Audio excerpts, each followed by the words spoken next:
Саламатсыздарбы, парламентаризм сабактары талкуубуздун кезектеги чыгарылышын баштайбыз. Бүгүнкү темабыз мурдагы депутат Садыр Жапаровдун абалы жана өлкөдөгү саясий кырдаал. Катышуучулар Алмамбет Шыкмаматов жана Рыскелди Момбеков, кош келдиңиздер. Маегибизди баштаардан мурда адаттагыдай эле Жогорку Кеңештин жыйындар залынан алынган тасмабызды көрүп алсак. Эмне себептен жубайын келинчегин киргизбейт? Эмне себептен кирип чыккан адвокаты менин өмүрүмө коркунуч бар деп айтып атат. Ошондуктан, урматтуу депутаттар, туура түшүнгүлө. Биз коомдо болуп аткан ар бир дүрбөлөң, ар бир көйгөйгө реакция кылышыбыз керек. Мына ушул жерден ар кандай маселелерге көңүл буруп атпайбызбы? Ошондуктан, урматтуу Чунай Акынович, сиз өзүңүздүн укугуңуздан пайдаланып, керек болсо ар бир фракциядан бирден депутат, омбудсменди кошуп кирип чыгалы. Ошондо бул маселеге чекит коюлат. Макул. Балким анын күнөөлөрү бар, балким. Бирок биз бул жерде бардыбыз депутаттарыбыз. Кандай болсо дагы мамлекет тарабынан, сот тарабынан, төргөө тарабынан мамлекеттик ишмер, кандай болсо дагы элдин добушу менен келген депутат болгон. Ошон үчүн мамиле туура болуш керек деп эсептейм. Биздин өзүбүздүн регламентибизде жазылган, ошол негизинде, мыйзам чегинде бардык иш-аракетибизди кылып келатабыз. Кечээ эле мен бул маселе боюнча фракциянын лидерлери менен бааралаштым, сүйлөштүм. Ал эми андан башка дагы тиешелүү комитеттин жетекчисине мен тапшырма бергем. Канатбекович Мирлан Женчироевка ошо комитет аркылуу келет, жакшы билесиз, бардык мындай маселелер биздин регламент негизинде. Бул боюнча баягы өзүнүн териштирүүсүн жүргүзүп, анан ошого жараша комитет бизге маалымат берсин. Учурда Атамекен фракциясынын лидери Өмүрбек Текебаев абакта, Аида Саляновага сизге иш козголуп, тергөө жүрүп жатат. Ушундай учурда эмне үчүн сиздер мисалы Садыр Жапаровдун укугун коргооңуздар келип атат? Эмне үчүн бул маселе азыр алдыга чыгыш керек, Жогорку Кеңеште каралыш керек? Анткени Садыр Жапаровдун иши катардагы иш эмес, бул резонанстуу иш. Резонанстуу иште биз коомчулуктун көңүлү бурулган, коомчулук кандайдыр бир шектөөлөрдү жараткан иштерди резонанстуу иш деп атпайбызбы? Ошондуктан Садыр Жапаровдун жана келинчегин бир жумадан бери киргизбей атканы бул түздөн түз адам укугунда бузуу, бул түздөн түз мыйзамды да бузуу. Бул кыйноо жана пытканын ар кандай формасы бар. Пытка десе эле колду толгоп башка салафанды кийгизип бөйрөккө чапкылоо эмес. Пытка, кыйноо деген бул моралдык, психологический жактан дагы кыйноону айтат. Мына аялын киргизбей атат. Колу кесилип, мойнундагы күрөө тамыры кесилип, канжалап жаткан сүрөттүн бүт маалымат каражаттары таратты. Канга боелуп жатат.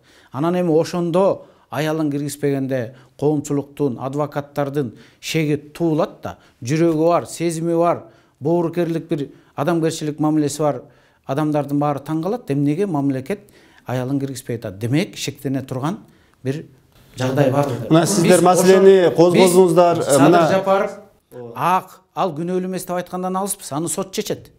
Презумпция невиновности деген түшүнүк бар. Сот чечет. Соттун өкмү чыкканча эчкимди күнөөлүү деп айтканга акысы жок.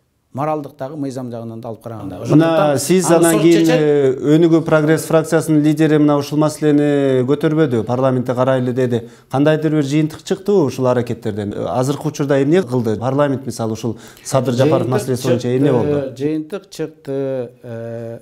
Депутат 3 депутат кирип чыкты. 3 депутатка кирип чыгып, кечөө массалык маалымат каражаттарынан телевидениядан көрдүк. Садырдын маанайы жакшы. Өзүмдү өзүм кол салдым. Анткени бир туугандары отурса, кара чечекей баласы отурса анайынан, жок дегенде өзүм кол салып, өлүп болсо да аларды чыгарайын деп жанынан кечип атканы да кейиштүү окат. Айтты го, мен ушул самолет менен келгенден кийин кайда качат элем? Үйгө барып, төлөө берип, кайра келип, суракка чакырса келет элем да деп. Эгерде мен башаламанды уюштурат делем десем, бир туугандарымды, баламды, келинчегимди алып барып ошол жерге салып берет белем деп. Анын айткан сөзү депутаттардын ошо Садыр Жапаров менен жолукканы кандайдыр бир өлкөдөгү мындай туруктуулукка, бейпилдүүлүккө салым кошо алды деп ойлойсузбу? Кошо алды. Депутаттардын бирден бир вазифасы ушул. Депутаттар мына кээде айыл өкмөттүн ишине чейин кийлигишебиз. Бул свет, бул арык, бул көчө деп. Чал айыл өкмөт, губернатор, премьер-министр, министрлердин жумушу.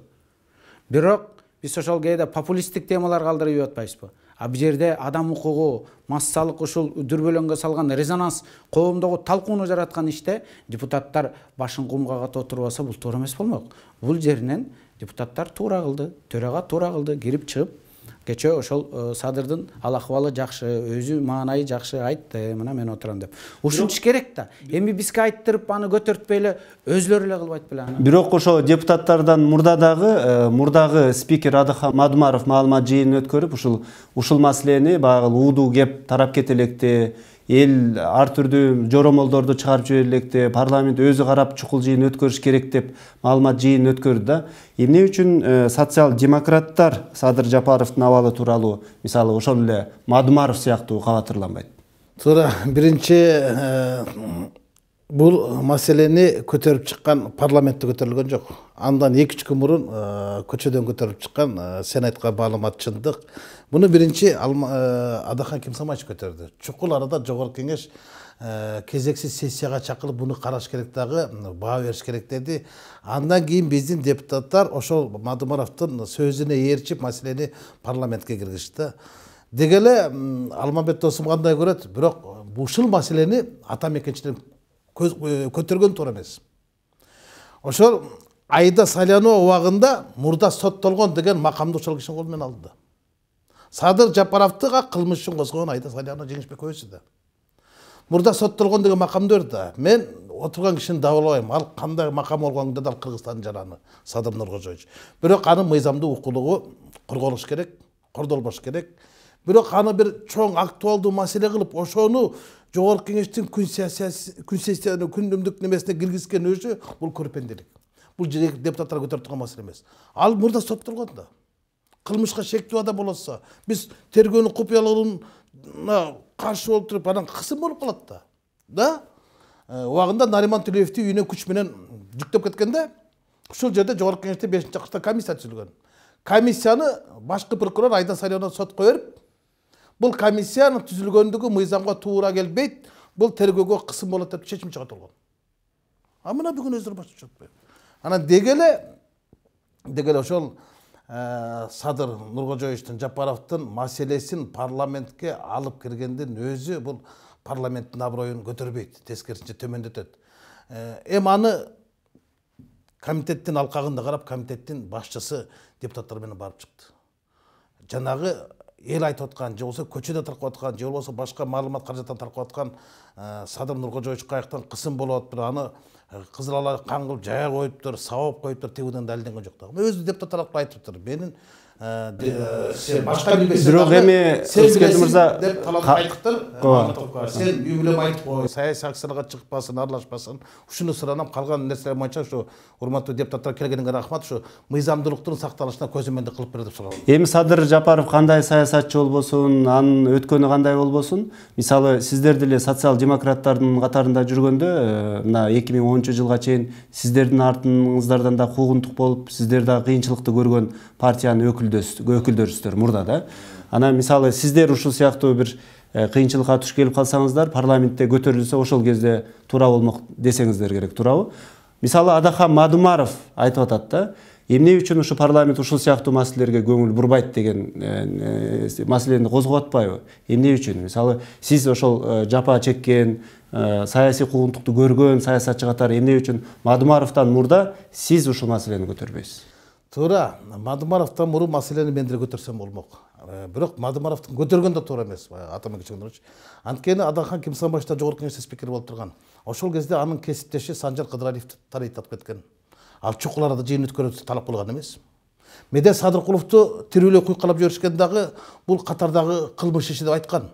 Анда президенттин администрация башчысын, мурдагы администрация башчысын ошентип эки жандагы адам менен түндө өртөп жиберсе, анан аны катардагы кылмыш иши деп айтып атса, булар чукул арада караяк ушул маселе деп ушуну эдик кылды эле. Кылган эмес. Андан башка дагы ошол Адыхан Кимсамаевич төрага болуп турганда, депутат болуп турганда, коопсуздук кызматтын башында турганда, вице-премьер турганда, ал кезде мындан дагы коркунучтуу болуп турганда, мындан дагы абал жаман болуп турганда, ошол кезде ал коңгурооду каккан эмес да. Ошол кезде жан тарткан эмес да жабыр тарткандарга. элесте алдырган эмес да. Ошол эле Мирбек Асанакунов менен Кубанычбек Кадыров деген СДПКнын 2 депутатын балыкчыда милициялар депутаттык макамына карабай тепкилешкен. Алар айтпаса мен азыр ачык айтайын. Тепкилеп үстү чыгып алышкан. Алар даттанып барышкан эмес да. Алар мынтип добуласты каккан эмес да. Акыйкатты издеп ак үйдү неме кылган эмес да. Ошол кезде деле Адырхан Кемсанбаевич ошол коллегаларынан болушкан эмес. Анан деги эле мындай маселелердин баардыгын жогорку кеңешке алып кирилген, ошо жогорку кеңештин беделине түшүрүп атат да. Ошондон элде баягы жогорку кеңеш баягы ушак чыгаруучу эле неме кылып калды. Популист деп алмай атат. Популисттикти өзү жасап атпайсызбы? Ошолор менен популисттик адамдар. Популисттик да. Буну кимге кереги бар? Алманбет мырза, мына жогоруда тиги сизге кээ бир жерлерде карама каршы аргументтерди айтылды. Ушул эле Жапаровдун иши боюнча, башка иштер боюнча негизи бул талаш талкуулар көп айлардан бери созулуп келатат. Жапаровдон мурда да созулуп келатат. Азыркы өлкөдөгү саясий кырдаал президенттик шайлоонун алдында дагы курчугансыйт да. Дагы тирешүүлөр күчөгөнсүйт. Эми ушул жерден токтоп туруп, сиз экөөңүздөр тең тиги мурдагы убактылуу өкмөттүн лидерлеринин жанында жүргөн, мындай оң колунда жүргөн адамдарсыздар. Токтотуп туруп, мисалы ошол лидерлерди сүйлөштүрүүгө, ынтымакка келтирүүгө, азыр стабилдүүлүккө бир кандайдыр салым кошууга мүмкүнчүлүк барбы же ушинтип эле карама каршылыктар улана береби? Айтышуу, кайым айтышуулар. Өсүп өнө турган мамлекетте бийликте тең салмактуулук болот. Тең салмактуулукту күчтүү оппозиция, күчтүү бийлик түзөт. Күчтүү оппозициясы жок жерде бийлик өтүгүн төргөлөй баштайт. Өзүн билемдиги зөкүрлүгү күчөйт. Бул мен ойлоп тапкан эмес. Бул дүйнөлүк саясаттын эрежеси ушундай. Демократия деп коет муну. Ошондуктан күчтүү оппозиция болгон жерде күчтүү бийлик болот. Күчтүү бийлик болгон жерде күчтүү оппозиция болот. Оппозицияны таш талканан чыгарып, түрмөгө тыгып, сындырып, каматып аттырып ийгенден бир да бийликтин телегейи тегиз болбойт. Анан тарыхтан сабак алыш керек. Расул Гамзатов айткан. Тарыхты тапанча менен атсаң, келечек сени замбирек менен тосуп алат деп. Мына Рыскелди Досум экөөбүз оппозицияда жүргөндө биз дагы күнүгө ушинтип айтчубуз. Ушул Ак Жол партиясы Исмаил Исаковду камап атканда эмне үчүн парламентке чыгып талкуулабайт?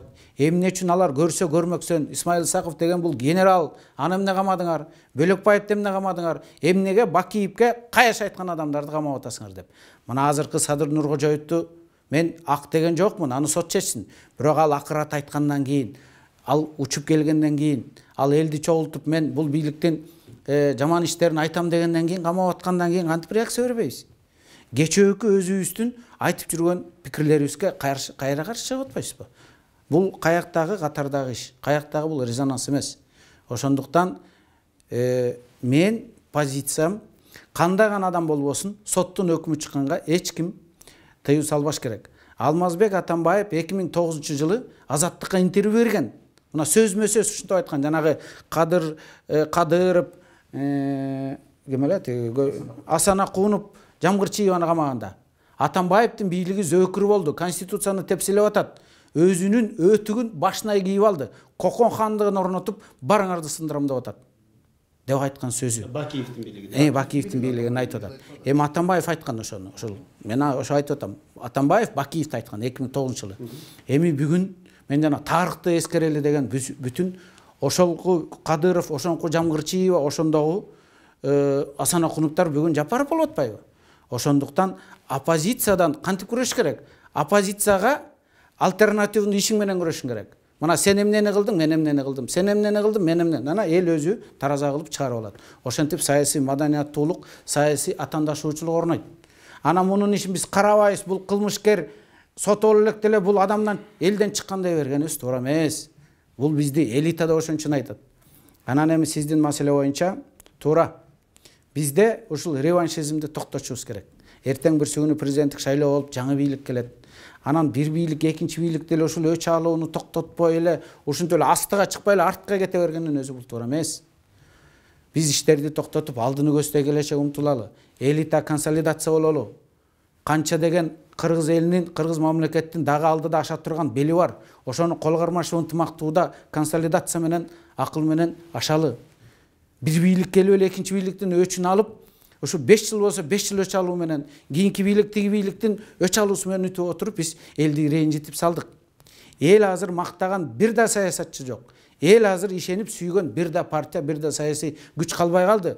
Бул өтө коркунучтуу сигнал. Бул кыргыз элинин элитасы жарды болду деген сөз. Ошондуктан биз алдыга карайлы. Элге иренжип калган үмүтүн кайтарып берүү бул өтө кыйын нерсе. Ошол өтө кыйын нерсени кандай кыйынчылык болбосо дагы ашып өтүп элге кайтарып берели. Сиз бүгүнкү парламенттеги билдирүүңүздө айттыңыз, Кыргызстанда 3-чү революция болбойт деп. Буга чейин мына Текебаев камалганда жактоочулары чыкты, аз эле адам чыкты. Жапаров мына келди, ал дагы бир наразычылык акциясын өткөрүүгө аракет кылды. Аз адам чыкты, баягындай бир зордук зомбулук менен коштолуп көбү камалып кетти. Бул эмнени билдирет? Бул мындан ары ошол жанагы демонстрация, митинг маанайы өчтүбү элдин, же болбосо элдин чын эле бул саясатчыларга ишеними жоголуп, бул саясатчылар бир кандайдыр бир жаңылануу учуруна, дооруна жакындап калдыбы? Эл 2005-жылы революция кылганда чоң үмүт арткан. Ушул үй бүлөлүк башкаруу кетип, жаңы демократия, экономика оңолуп, телегейибиз тегиз болуп, элдин телегейи тегиз жакшы мамлекет, адилеттүү. Кыргыз айтат, карным үчүн ыйлабайм, кардым үчүн ыйлайм, кардым үчүн ыйлабайм, кадырым үчүн ыйлайм деп. Бул ар намыс, бул эркиндик, бул адилеттүүлүк. Анан 2005-жылы революция болуп, үмүт ташкапты. Бир кландын ордуна экинчи клан келди, үй бүлөлүк башкаруу. Эл экинчи ирет жарылды 2010-жылы. 2010-жылы революция ишке аштыбы? Ашкан жок. Идеялар ишке ашкан жок. Балким бир топ айтар ишке ашты деп. Жалпы элден баасын алсаңар ишке ашкан жок. Ал кайсы көрсөткүчтөр менен аныкталат? Бир инвестор келдиби? Коррупция азайдыбы? Элитанын сапаты жакшырдыбы? Мамлекеттик кадр кызматтын потенциалы өсүлдүбү? Жаш муун, жаңы элитанын бир жаңырыгы болдубу? Болгон жок. Демек, революция ишке ашкан жок. 6 жыл убакыт өттү. 3-чү революция болбогон себеби бул баягы жакшы заман орноп калгандан эмес. Элдин баарынан тажап бүткөндөн. 2010-жылы мына эртең 7-апрель 100 бала курман болгон. Жаркын келечек үчүн. Ошону көргөн эл азыр ар кандай мындай баягы эл чечип коет деген үмүтүнөн артка кайткан. Бирок элдин революциядан башка дагы күчтүү касиети, таасири бар. Ал революция болбойт экен деп өтүгүн төргүлүп өзүм билемдик деген кыла бергенде мен генеральный прокурор айттым, андан алыс болгула. Революция болбойт экен деп өтүңөрдү төргүлүп албагыла. Элдин жүрөгүнөн чыккан наалаты болот. Эгерде туура эмес адилеттүү иштер көбөйүп кетсе, эгерде баш көтөргөндөрдү камаса, эгерде эртең Жанар Акаевди камаса, анда эл бул жүрөгү менен чын дилинен эле назар айтып, наалат айтып коет. Ал революциядан да жаман. Ошондуктан биз азыр сен жаман, мен жаман, сен жаман, мен жакшыны токтотуп, би ойлоно турган маал келди. Кантип биз ушул күздө боло турган таза шайлоону адилеттүү өткөрөбүз? Кантип биз укук органдарын саясатка аралаштырбайбыз? Кантип биз альтернативдүү президенттик кандидаттарга бут тоспойбуз?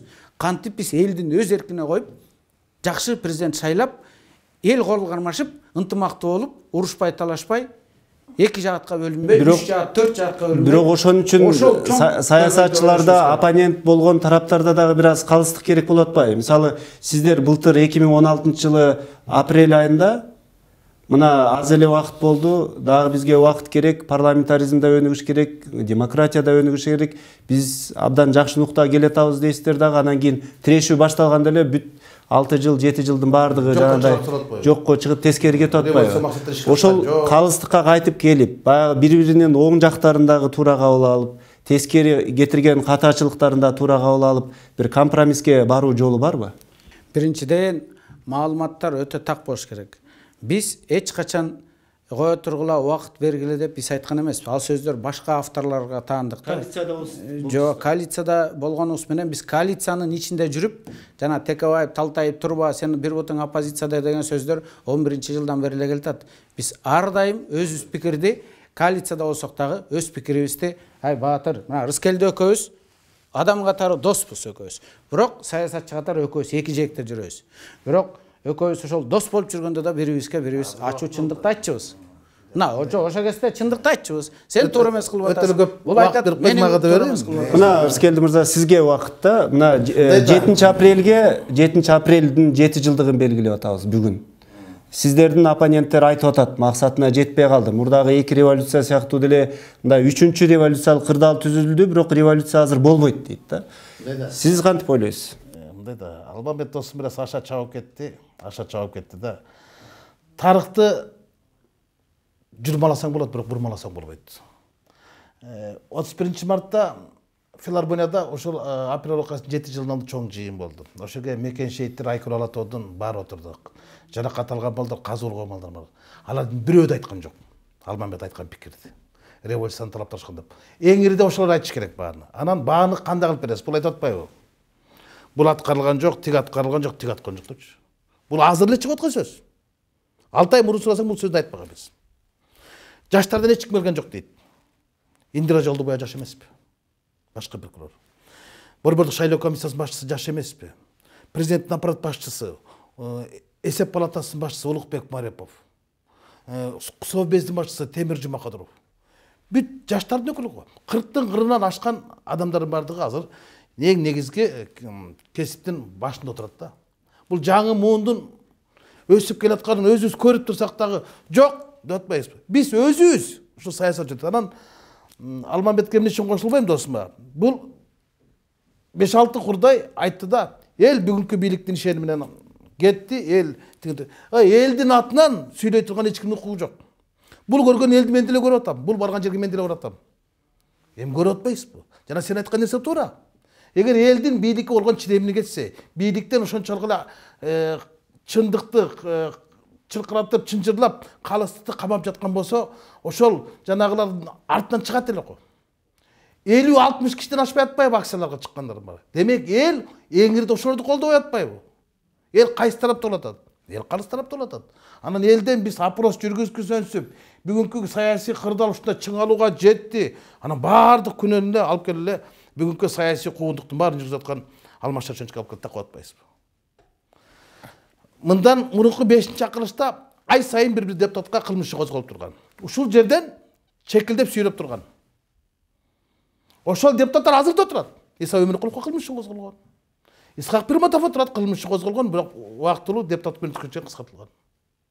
Алардын баарын жүргүзгөн ким эле? Ким эле? Ошол кезде эмнеге айткан жок? Ой, саясий куугунтук деген жок. Ошол кезде ата журт деле күчтүү оппозиция болчу да. Өтө күчтүү оппозиция болчу. Республика деле оппозиция болчу, күчтүү болчу. Бирок ошолорго карата күрөштү жүргүзүп аткан ким эле? Алмамбет Досмуштун партиялашып болчу да. Ошол кылмышын козгоп, канча сакталып чыкты бүгүн. Мына Кашкар Жунушаловго кылмышын козгоду. Акталып кетти. ГУРдун башчысы Алимбаев, Тилек Алимбаевдер бир топ алар менен акталып кетпедиби? Ал кезде тандалма эмес. Коррупциялык күрөш болот да бүгүн тандалма болуп калабы.